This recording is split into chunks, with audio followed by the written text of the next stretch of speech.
Good afternoon, my name is Bill and I'm an alcoholic, and today's share is called Waste Not, Want Not. Back in the early 60s, where I lived in central Bristol in a place called Redland, we had a rag and bone man. I think everybody had a rag and bone man. And the rag and bone man, he came round, I don't know, every 3 or 4 weeks maybe. It might have been every couple of months, I just don't know. But the rag and bone man used to come round and he would take away anything anybody didn't want. And he was the modern day equivalent of our recycling centres. He was the modern day equivalent of the tip, of a skip. He would never pay you for anything, but he always took things away. And our rag and bone man, well, we all used to run out and see him, and he had a dirty old face. He looked like he'd just come out of a coal mine, and he looked really old, but I suspect he may well have been, he could have been 25 or 30. But he drove an old motorbike, and I can still hear that motorbike chugging up and down the road. It was an old 500cc Panther motorbike with an inclined engine. And for those of you who were around in those times and liked motorbikes, the Panther motorbike was probably a one of its kind because it had this strange engine. And as he came down our road, people would come out of their houses with all the things they didn't want. And he would pile everything on his sidecar as high as ever it would go. Old cookers, fridges, bits of railings, pots and pans, bags of anything anybody didn't need, bits of metal, old cloths, anything. But unfortunately most things were recycled, where cookers were not thrown out until they'd come to the end of their life, and often we had the same cooker all our life, the same fridge. Pullovers were pulled apart and reused. But I can always remember the sidecar would be piled so high I wondered how it never toppled over. How he tied everything on, I don't know. He only went along at 10 or 15 miles an hour. But my word, didn't he carry a lot. But nothing was ever thrown away in our day. And I can still hear him shouting ragbone as he came down our road. And it's a part of my childhood that you don't miss until it's gone. And now I look back 60 odd years and I do wonder what happened to him. I can still picture his face. Nobody knew his name. I don't think he talked to anybody.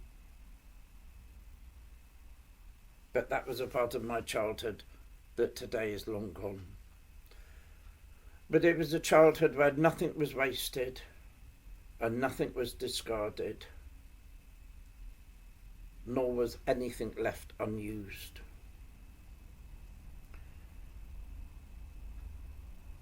Today in AA,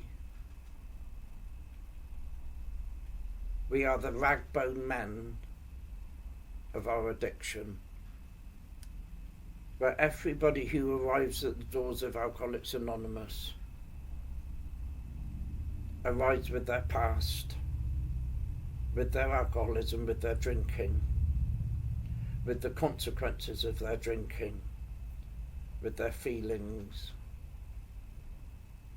and with a past life that was, well, probably not the best.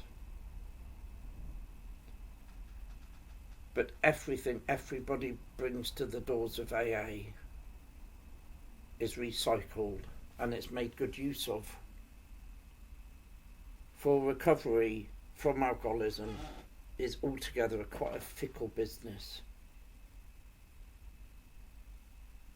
However, nothing is guaranteed. But many promises are made. where some people recover and some people don't.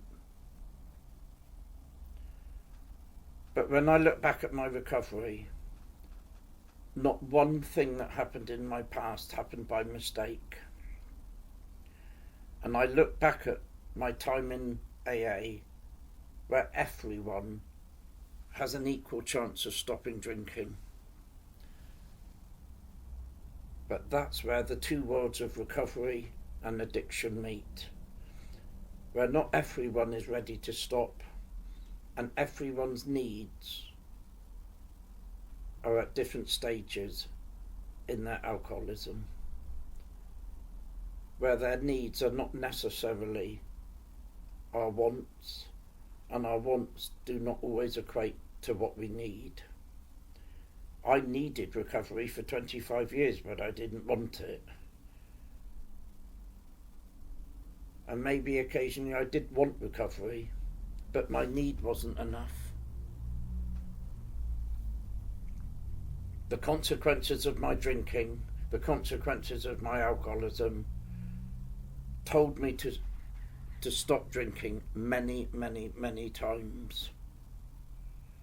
But the consequences of my alcoholism, the fear and the loneliness and the pain and the resentment, just got me to drink even more. So some drinking got me to ask for help, but more often than not, it got me to ask for another bottle. But unfortunately, alcoholism is not always a path to sensible decision making, where my thinking and my needs are littered with a kind of push me, pull you mentality. My sensible self knew from a very early age, probably 16, maybe even 15, that I drank far too much, and I used to get into too much trouble. But my very real drinking self thought that often I wish I could just drink a bit more, and I did. So I had these two worlds, my sensible self that says stop, but my drinking self that couldn't contemplate it. When I eventually did get into recovery,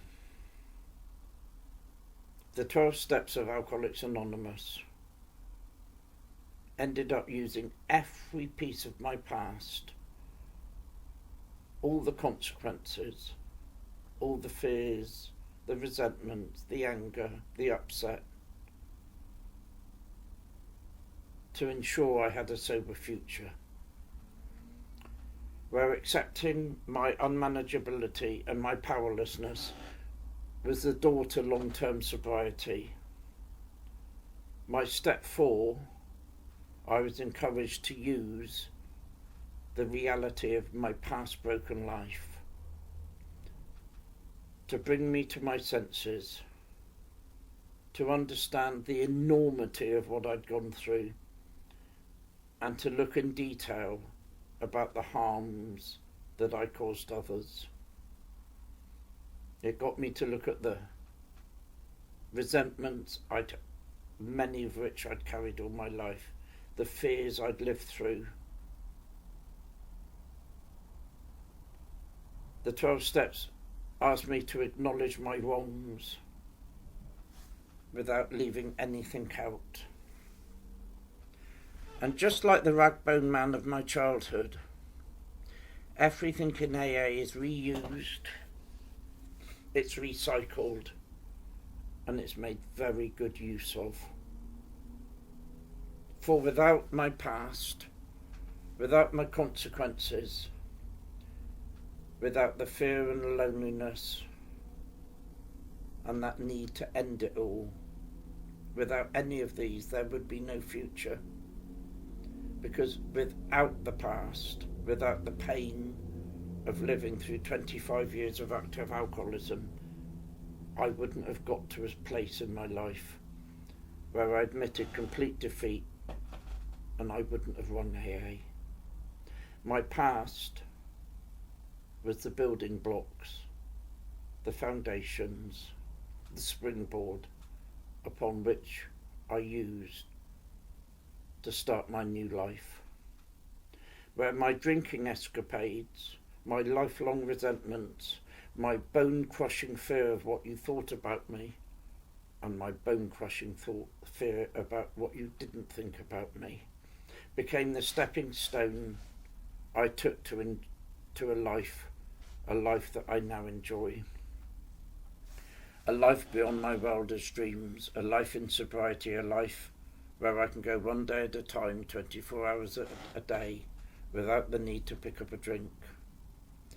I can't actually think of one thing from my past that was wasted.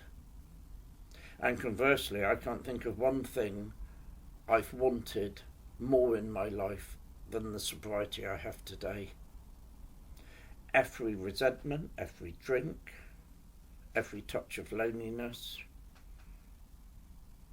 every upset, every rejection, every bad look, every hate-filled evening, every argument was put to good use so that I can be sober today. Every morsel and innuendo of fear and self-loathing I put into my step 4. I was told to include everything in my step 4, which I did. And I did it because I didn't want to drink again.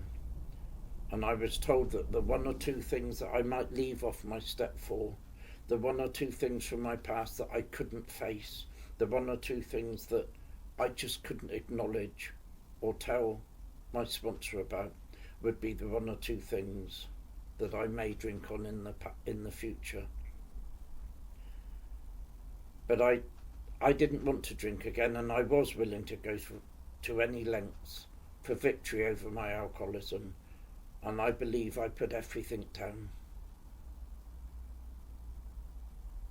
Because I was told without a full and thorough house cleaning from my past, I wouldn't probably stay sober.